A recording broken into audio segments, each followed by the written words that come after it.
Uma boa noite, meu irmão, minha irmã, que a graça e a paz do nosso Deus esteja sobre a sua vida. Um feliz ano novo para você, uma vez mais. Vamos, Bíblias, lá no Evangelho de Mateus. Mateus, capítulo número 6, é o texto aí que vai conduzir a nossa reflexão nessa noite, a partir da palavra do Senhor. Mateus, capítulo número 6, eu farei a leitura dos versículos 25 a 34. Mateus, capítulo 6, os versículos 25 a 34. Você pode acompanhar aí a leitura na sua Bíblia, por gentileza. Diz assim a palavra do Senhor. Por isso, vos digo, não andeis ansiosos pela vossa vida, quanto ao que haveis de comer ou beber, pelo vosso corpo, quanto ao que haveis de vestir. Não é a vida mais do que o alimento, e o corpo mais do que as vestes? Observai as aves do céu, não semeiam, nem colhem, nem ajuntam em celeiros, contudo, vosso Pai Celeste as sustenta. Porventura não valeis vós muito mais do que as aves? Qual de vós, por ansioso que esteja, pode acrescentar um côvado ao curso da sua vida? E por que andais ansiosos quanto ao vestuário? Considerai como crescem os lírios do campo. Eles não trabalham, nem fiam. Eu, contudo, vos afirmo que nem Salomão, em toda a sua glória, se vestiu como qualquer deles. Ora, se Deus veste assim a erva do campo, que hoje existe e amanhã é lançada no forno, quanto mais a vós outros, homens de pequena fé. Portanto, não vos inquieteis dizendo, que comeremos, que beberemos, ou com que nos vestiremos? Porque os gentios é que procuram todas estas coisas. Pois vosso Pai Celeste sabe que necessitais de todas elas. Buscai, pois, em primeiro lugar o seu reino e a sua justiça, e todas estas coisas vos serão acrescentadas. Portanto, não vos inquieteis com o dia de amanhã, pois o amanhã trará os seus cuidados. Basta ao dia o seu próprio mal. Vamos fechar os olhos e orar? Obrigado, Senhor, por esse tempo de louvor, de celebração e pela Tua palavra aberta diante de nós. Ela que nos lê, Senhor, nos dá a oportunidade de, uma vez mais, aprendermos mais sobre o Senhor, sobre a Tua vontade para as nossas vidas. Que o Teu Espírito Santo, Senhor, que nos ilumina, nos ajude nesta hora, uma vez mais, a entender a Tua vontade na Tua palavra revelada. Abençoa-nos assim, é a nossa oração, em nome do Teu Filho Jesus Cristo. Amém, Senhor. Amém. Essa semana que passou, eu tive uma experiência muito singular, Diácono Michel, e eu quero compartilhar com você aqui agora. Prometo que vai ser rapidinho, não é?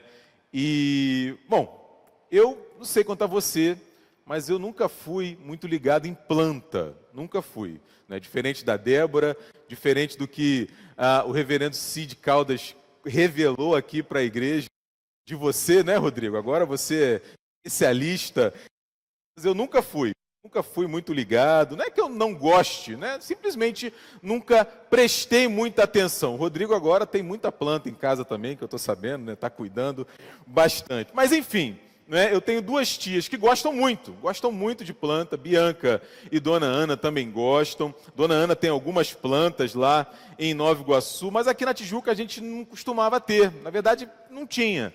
E aí, uns 2 meses atrás, um casal, amigo, foi lá em casa e levou 2 plantas para a gente.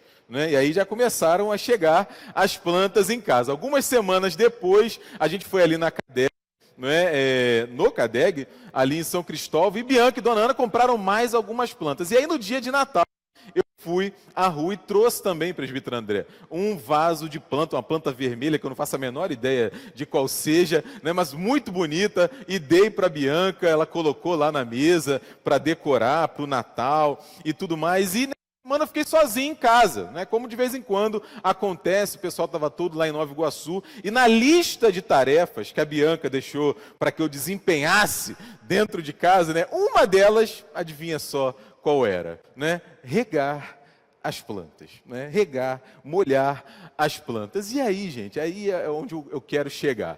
Né? Duas delas provavelmente já estavam ali há alguns dias sem ver um pouco de água. E aí estava meio sem graça, meio caída ali, meio sem brilho.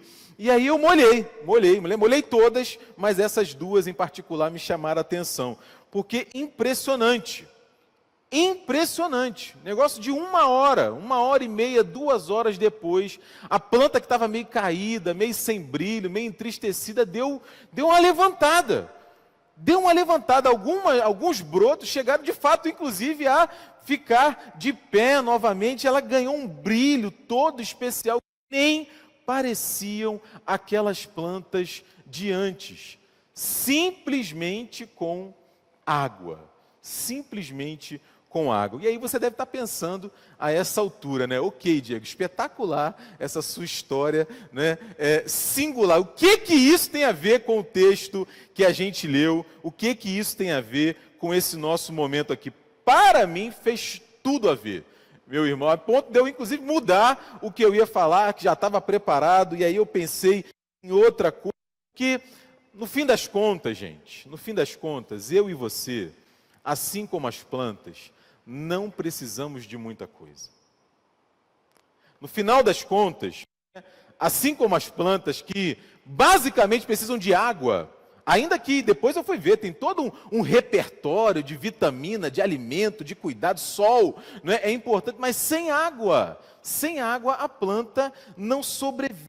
Eu e você, da mesma forma, não precisamos de muita coisa para sermos felizes, para estarmos satisfeitos. Eu e você, nesse novo ano que já começou, também não precisamos de muita coisa. E Jesus fala sobre isso com a gente nesse texto tão conhecido diante de nós nessa noite. Aí eu faço uma pergunta para você e peço que você guarde ela aí ao longo da nossa conversa. O que eu e você realmente precisamos nesse ano que vai começar? O que eu e você realmente precisamos nesse ano que vai começar? É a partir dessa proposta que eu quero conversar com vocês rapidamente nessa noite. Vendo, por exemplo, em primeiro lugar, no texto que nós estamos. A gente está no Sermão do Monte, né, que compreende aí os capítulos 5, 6 e 7 de Mateus. E aqui, Jesus ele expõe o que pode ser chamado, e ao longo do tempo tem sido considerado a ética do reino de Deus. Ou seja, o que se espera do discípulo de Jesus? O que se espera do homem, da mulher que segue, que anda com Jesus? Você vai ver que aí no capítulo 6, Jesus vai falar sobre o que seria a justiça do cristão. Por isso, há todo um discurso, você está com a Bíblia aberta aí, pode acompanhar, por exemplo, sobre oração. É nesse capítulo 6 que Jesus ensina os discípulos a orar. Ele ensina a gente a ser generoso sobre o que é e como dar esmola, sobre ser verdadeiro. E ele fala para a gente, sobretudo aí a partir do versículo 25, deve ter um texto aí na sua Bíblia, na minha tem, sobre a ansiosa solicitude pela vida, né? A preocupação que a gente tem com o dia de amanhã. Em outras palavras, como está a nossa confiança em Deus? Como está a nossa em Deus? De forma que quando Jesus pede para que os seus discípulos naquele momento, e hoje eu e você, né, para que a gente observe as aves do céu, o lírio no campo, ele está convidando a gente, exatamente como a gente já ouviu aqui hoje, a uma reflexão sobre aquilo que realmente importa. Há uma reflexão sobre do que de fato nós temos necessidade, sobre as prioridades da nossa vida, independente do momento da nossa história. É possível, é bem possível, não é que você esteja de alguma maneira ansioso por esse período do ano, não é? Ano novo, novos desafios, preocupado que de repente coisas pendentes do passado continuem pendentes nesse novo ano que começa. Pode ser que você já com algum tipo de ansiedade há mais tempo, e aí Jesus, nesse texto também, me ajuda e te ajuda a exatamente ordenar o nosso coração, a equilibrar os nossos desejos com as nossas expectativas, e lembrar, eu insisto, né, e lembrar mais uma vez que a gente precisa, gente, de muito pouco para estarmos satisfeitos. Basicamente, se a gente pudesse resumir em poucas palavras esse texto, Jesus fala que a gente precisa de um exercício diário de confiança nele, de descanso nele, na sua palavra. Por quê? Porque o Deus que cuida de aves e de lírios, que nem sabem que são, né? Eu e você sabemos que somos, não é? As aves e os lírios não sabem que são. O Deus que cuida daquilo que não sabe que é, cuida de mim e de você também. Então, não apenas nesse ano que vai começar, mas todos os dias da nossa vida, Jesus nos convida a refletir no texto aqui diante de nós, de algo, de realidades que nós realmente precisamos. A primeira, a gente encontra aí nos versículos 25 a 28. Em primeiro lugar, eu realmente preciso, né, e eu acredito que você também realmente precisa lembrar que existem algumas necessidades, presbítero André, que nos são legítimas. Algumas necessidades minhas e suas são legítimas. E Deus conhece todas elas. Deus conhece cada uma delas. O meu problema e o seu problema não está em colocar as necessidades diante de Deus, até porque Ele as conhece. O meu problema e o seu problema está no excesso de preocupação. Excesso de preocupação. Veja o versículo 25, ele começa falando exatamente isso. Ele diz: por isso vos digo, não andeis ansiosos. Por isso o quê? Sempre que ele fala dessa maneira, portanto, desta forma, por causa disso, dessa maneira, ele está pedindo para a gente refletir sobre aquilo que ele acabou de falar. Né? E o que ele acabou de falar nesse capítulo 6, como a gente já se referiu, foi sobre oração, jejum, generosidade, tesouros no céu, um olhar iluminado para a realidade, sobre de fato quem é o meu Senhor e o seu Senhor. Jesus está falando sobre isso com os discípulos.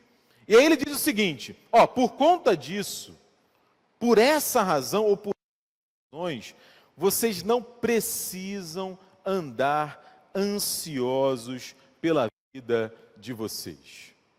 Não há necessidade disso. Sobretudo quanto ao que vocês precisam comer, beber, se vestir, porque a vida ela é muito mais do que isso.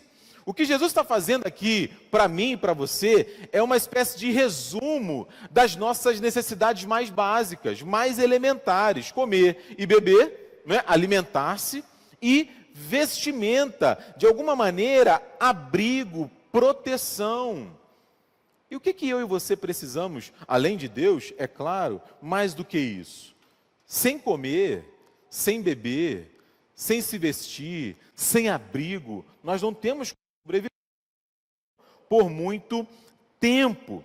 O problema, meu irmão e minha irmã, está no excesso das nossas preocupações. Está no excesso das nossas preocupações. Não necessariamente no excesso de comida, no excesso de bebida, no excesso de abrigo, de veste, de alimento. Na verdade, quando eu me dedico exatamente na busca desse excesso, eu acabo revelando o excesso da minha preocupação. Ou, em outras palavras, a minha dificuldade de confiar nesse Deus que diz me sustentar. Como assim, Diego? Jesus conta nos evangelhos a história de um homem que era rico.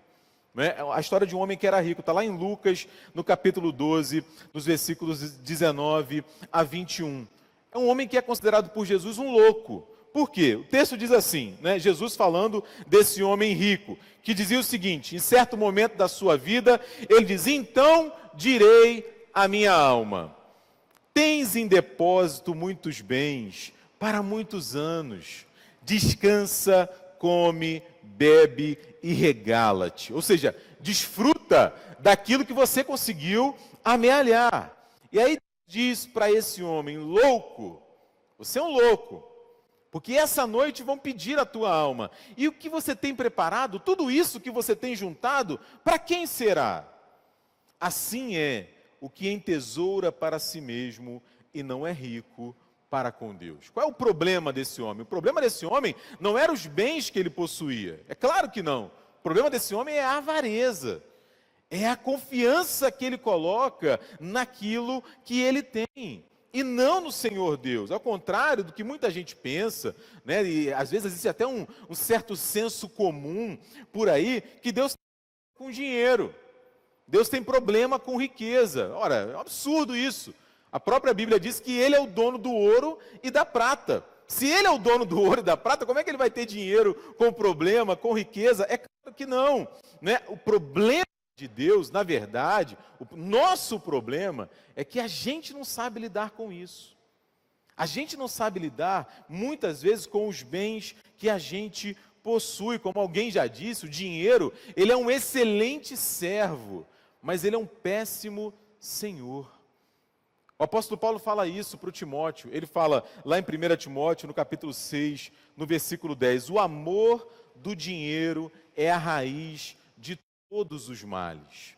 O amor do dinheiro, não é o dinheiro em si. Aí ele continua: alguns nessa cobiça, nessa busca, se desviaram da fé e a si mesmo se atormentaram com muitas dores.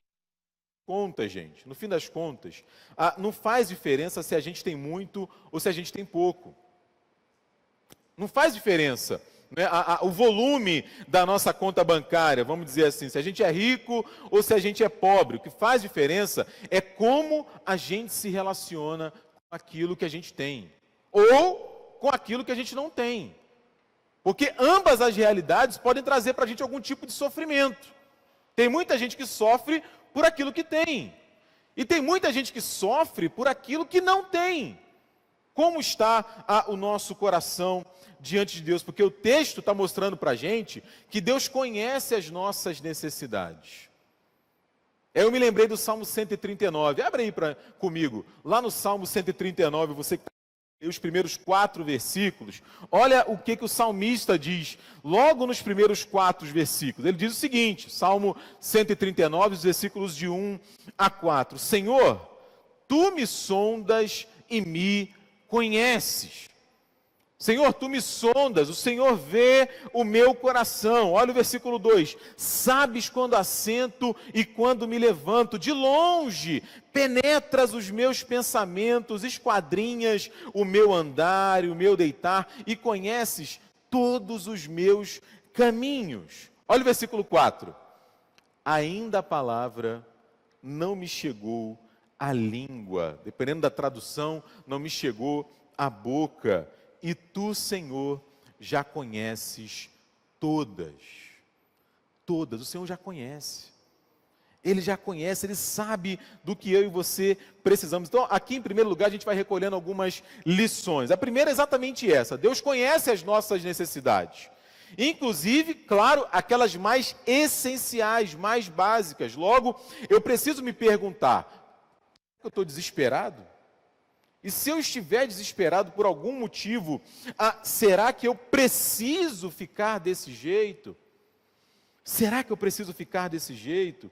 Será que eu tenho me preocupado de forma excessiva com algumas realidades? Porque se Deus sabe daquilo que eu preciso, por que me preocupar? Porque, e aí eu já adianto isso, né, gente? Alguma preocupação, ela é obviamente aceitável, ela é esperada.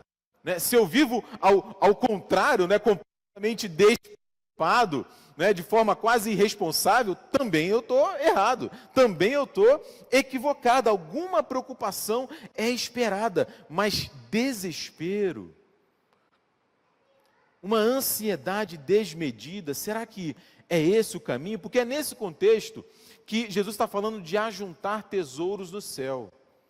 Ajuntar tesouros no céu tem a ver com isso, tem a ver com eu trabalhar e confiar, com eu estudar e descansar, com eu me esforçar, não é? E agradecer, com estar satisfeito com aquilo que eu tenho, não é? E eventualmente esperar em Deus aquilo que eu busco, que eu acho que vai ser bom para mim, que vai ser bom para a minha família, sabendo que Ele tem cuidado de mim. Ele tem cuidado de mim, porque no fim das contas eu não preciso de muita coisa. Eu preciso saber que Deus conhece cada uma das minhas necessidades. Isso eu preciso no ano novo que vai começar. Em segundo lugar, olha aí os versículos 26 e 30. Nos versículos 26 e 30, Jesus fala para a gente observar. Ele fala para a gente observar as aves do céu e observar a erva do campo. O que eu refleti aqui foi o seguinte, não é? Eu preciso, nesse ano que vai começar, saber que Deus me ama. Saber que Deus me ama, que eu tenho valor para Ele, independente de quem eu sou, do que eu faço, do que eu devo fazer. Deus me ama. Deus me ama. Eu preciso me lembrar disso. Eu preciso me lembrar disso, porque Jesus sabe, gente, e aqui, né, a gente precisa ter muito cuidado para falar bíblica, né? Jesus sabe que uma das maiores dificuldades que nós temos tem a ver com a nossa autoimagem. Como assim, Diego? Tem a ver com a nossa capacidade da gente se enxergar. Em outras palavras, a imagem que a gente faz da gente mesmo. Porque veja se não é assim. Comigo é assim. É bem possível que seja com você. As pessoas dizem que nós somos bons em alguma coisa. Né? Débora, você é muito boa nisso. Mário, você é muito bom nisso. Diego, você é muito bom nisso. Tagore, você é muito bom nisso. Geralmente, o que a gente faz? Se a gente não disser, a gente pensa, não sou não. Ah, mas não sou mesmo. Ah, mas eu não consigo. Ah, mas eu tenho dificuldade. Ah, mas quando a gente de fato não responde isso, não, você está completamente enganado. E aí a gente faz uma lista de 325 defeitos que nós temos, né, para poder responder aquele elogio que a pessoa, ou simplesmente não um elogio, mas uma constatação que a outra pessoa fez. Agora, o contrário é diferente. Quando alguém chega para você e fala para você que você tem um defeito muito grande, que você tem uma dificuldade muito grande, que você errou aqui ou ali, que você falhou aqui ou ali, via de regra, a gente nem avalia aquilo, a gente só absorve.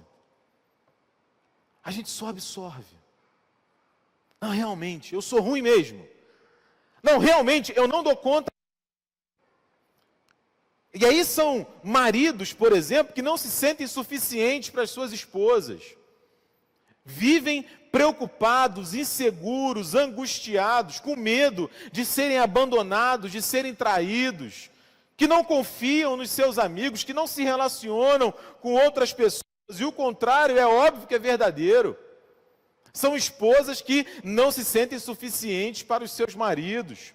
Vivem inseguras, com medo de serem abandonadas, de serem traídas.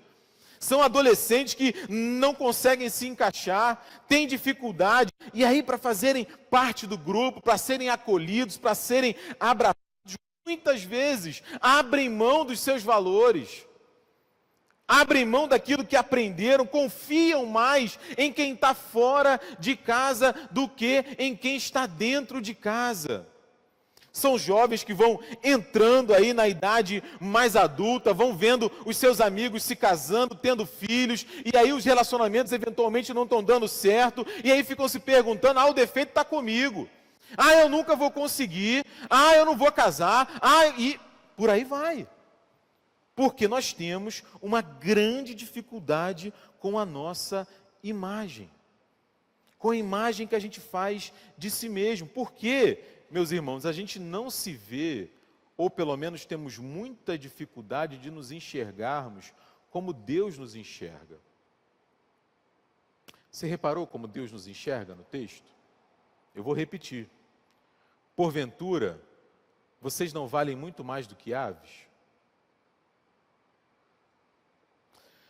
Ora, se Deus veste assim a erva do campo, quanto mais a vós outros, maridos, esposas, jovens, mais velhos, homens e mulheres de pequena fé, nós valemos para Deus, meus irmãos.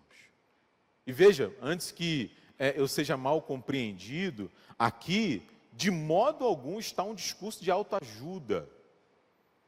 De modo algum está um discurso de autoajuda, porque a Bíblia é clara, na mesma proporção, tanto do nosso valor diante de Deus, quanto do nosso pecado, do nosso erro, das nossas dificuldades. E aí quando a gente vai para o testemunho bíblico, a gente não vê que Deus vai, por exemplo, até Abraão, lá em Ur dos Caldeus, porque ele era especial. Não, muito pelo contrário. Muito pelo contrário, ali em Gênesis 12, logo após receber aquelas promessas de Deus espetaculares, ele mente, ele dissimula, ele disfarça. Deus não vai lá atrás do José, mimado, metido, ali com a sua túnica especial, de cor diferente, porque ele era especial de modo algum. Deus não vai até Raabe, não é porque ela era uma moça recatada, uma moça do lar. Deus não vai até Paulo na estrada de Damasco, porque ele demonstrava ali muito amor, não é? Muito carinho na sua disposição de viver o judaísmo. Deus não vai até Mateus ali na coletoria de impostos, porque ele era um servidor público exemplar. Ele não era um servidor público exemplar. Da mesma maneira, ocorre comigo e com você hoje. Cada um de nós, a gente não é especial, gente. Desculpa, né, começar o ano falando isso para você, né, acho que você, de repente, esperava, né, uma outra coisa, um discurso assim mais, né, triunfante, não é isso, presbítero Maurício? Mas a gente não é especial. Cada um de nós tem os seus defeitos, as suas falhas. Como alguém já disse, né, de perto ninguém é normal.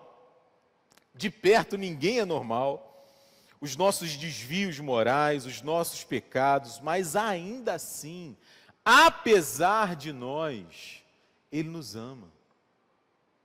Ele nos ama, Ele entregou o Seu Filho para morrer por nós. E nós valemos muito mais do que aves, do que ervas do campo. Da mesma maneira que Deus diz para Jesus, Ele diz para nós também: você é o meu Filho amado, em quem eu tenho todo prazer. Essa é uma informação que eu preciso levar nesse ano que vai começar. Eu preciso acordar de manhã, né, antes de vestir a minha roupa de médico, de pastor, de engenheiro, de aluno da faculdade, de contador. Eu preciso lembrar que eu sou filho amado, filha amada de Deus. Eu preciso me lembrar disso. Né? Eu gosto muito dessa frase, eu já disse ela várias vezes do Philip Yancey. No seu Maravilhosa Graça, ele diz o seguinte: não há nada que nós possamos fazer para Deus nos amar mais. Não há nada que nós possamos fazer para Deus nos amar menos. Porque Deus nos ama pelo que Ele é, e não pelo que nós somos. Se o amor de Deus por nós dependesse do nosso desempenho, da nossa capacidade de fazer, de realizar, meu Deus. Meu Deus! Então, que lições práticas a gente pode recolher aqui? Primeiro, a gente precisa fazer uma pergunta para o nosso coração. Será que eu tenho consciência desse amor de Deus por mim? Será que eu tenho buscado a minha identidade em outras pessoas, naquilo que eventualmente eu venha a possuir, a conquistar, comprar? Será que a minha identidade de fato é a identidade de um filho amado, de uma filha amada de Deus? Como será que eu tenho me relacionado com as minhas fraquezas? com os meus erros, com os meus pecados? Será que eu estou cada vez mais me afundando em autocomiseração, autopiedade, raiva de mim mesmo, assim uma desistência de saída? Ou será que eu tenho buscado arrependimento e recomeço no Senhor? Isso é algo que eu preciso nesse ano que vai começar.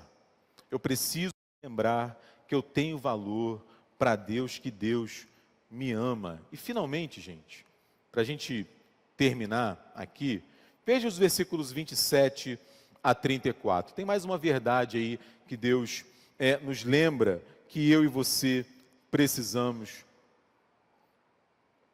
nesse ano que vai começar. A gente precisa reconhecer que às vezes, a nossa preocupação, ela não faz sentido. Vou repetir. Às vezes, a gente precisa se lembrar que a nossa preocupação não faz sentido. Ela é inútil. Que isso, Diego? Então, quer dizer que eu não tenho que me preocupar, que eu posso viver de forma irresponsável? Não é isso que eu estou dizendo. De modo algum é isso que eu estou dizendo, né? Na verdade, não é isso que eu estou tentando dizer, e muito menos é isso que Jesus está dizendo. O que o texto está mostrando para a gente é que existem algumas realidades na minha vida e na sua que estão fora do nosso controle.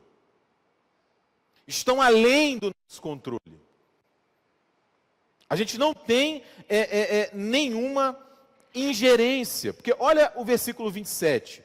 Jesus faz essa pergunta: qual de vós, por ansioso que esteja, pode acrescentar um côvado ao curso da sua vida? O que é o côvado? Eu tive que, óbvio, ir lá no dicionário para ver o que é um côvado. Um côvado é uma medida, que vai do cotovelo até a ponta do dedo médio. Mais ou menos aí uns 45 centímetros. Qual é a ideia de Jesus aqui? Qual de nós pode dizer o seguinte: eu vou morrer com 95 anos. Tem alguém aqui que pode fazer isso?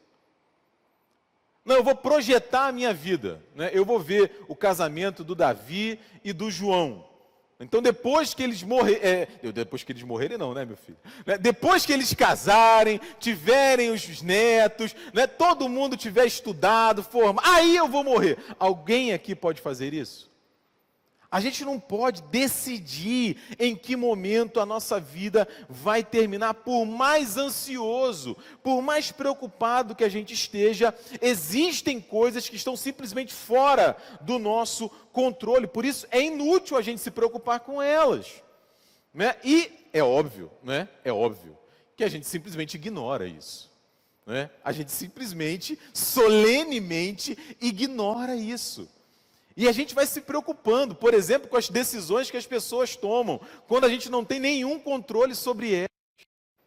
A gente vai se preocupando com o tempo, a gente vai se preocupando, o presbítero Maurício orou aqui já pelas eleições esse ano, tudo aquilo que a gente vai enfrentar, são coisas que estão além do nosso controle, nós podemos fazer isso, nós podemos orar.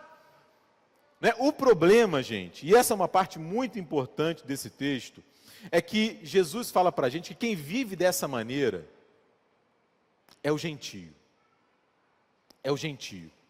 O gentio é que vive inquieto, ansioso, preocupado, desesperado, insone, angustiado. E o gentio aqui é aquela figura que não conhece Deus.